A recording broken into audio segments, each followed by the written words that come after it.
उससे भी आप बेहतर लिंक करते हैं, और ये अभी करंट अफेयर में है तो ये सारी चीज़ें पढ़ाना एक जिम्मेदारी हो जाती है हम सभी की। तो आप इस तरह से आप इसको दोस्तों देख सकते हैं। तो आइए अपने अगले आर्टिकल की ओर चलते हैं। हमारा अगला आर्टिकल कहता है दोस्तों, राज्यों द्वारा स्वायत्तता की मांग, स्टेट्स डिमांड्स फॉर ऑटोनॉमी। ये एक बहुत ही एक मुद्दा बना रहता है दोस्तों, जो ज्वलंत मुद्दा आप इसको कह सकते हैं। तो विभिन्न जो राज्य हैं वो सेंटर से थोड़ी सी स्वायत्तता चाहते हैं, बहुत ज़्यादा इंटरफेरेंस नहीं चाहते हैं। उसी पे ये मुख्यतः ये लेख है। लेख कहता है दोस्तों कि तमिलनाडु राज्य सरकार ने राज्य की स्वायत्तता और संघवाद को मजबूत करने या उसके उपाय सुझाने के लिए उच्च स्तरीय समिति का गठन किया है। उसके समिति के अध्यक्ष कौन है दोस्तों? अध्यक्ष है न्यायमूर्ति कुरियन जोसेफ, जो सुप्रीम कोर्ट के जो पूर्व जो जज रह चुके हैं, कुरियन जोसेफ जी, उनको अध्यक्ष बनाया गया है।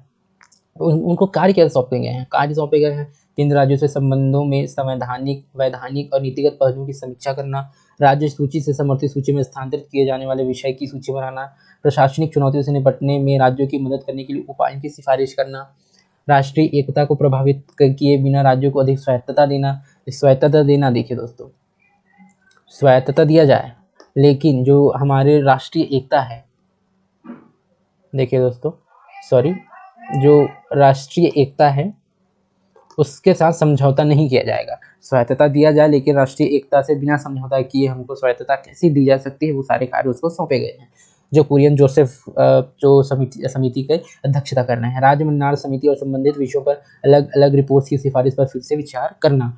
आप जानते हैं कि जो राज्य मंडार समिति, मैं आगे आपको अगले पीपीटी में बताऊंगा कि जो राज्य मंडार समिति है वो कौन कौन से उन्होंने जो उपाय या बोल सकते हैं कि सिफारिश की थी, वो राज्य और जो संघ राज्य संबंध हैं उन पे महत्वपूर्ण उन्होंने कुछ बिंदु सुझाए थे। वर्तमान राजनीतिक, सामाजिक और आर्थिक स्थितियों पर विचार करना। समिति से यह अपेक्षा की गई है कि वह जनवरी 2026 तक अपनी जो अंतिम रिपोर्ट प्रस्तुत कर दे। तो इसको को आप ध्यान में रख सकते हैं दोस्तों कि उन्होंने जनवरी 2026 तक अपने जितने भी कार्य हो सकते हैं उसको करने के उपाय सुझाने के लिए किया गया है। यहाँ आप देखेंगे, अगले स्लाइड पे हम चलते हैं। अगला स्लाइड हमारा कहता है दोस्तों कि तमिलनाडु सरकार यह कहते हुए कि समिति का गठन किया कि राज्यों की अधिकारों का हनन हो रहा है। इस तथ्य की अनदेखी की जा रही है। भारत राज्यों का संघ है, ना कि एकात्मक राज्य।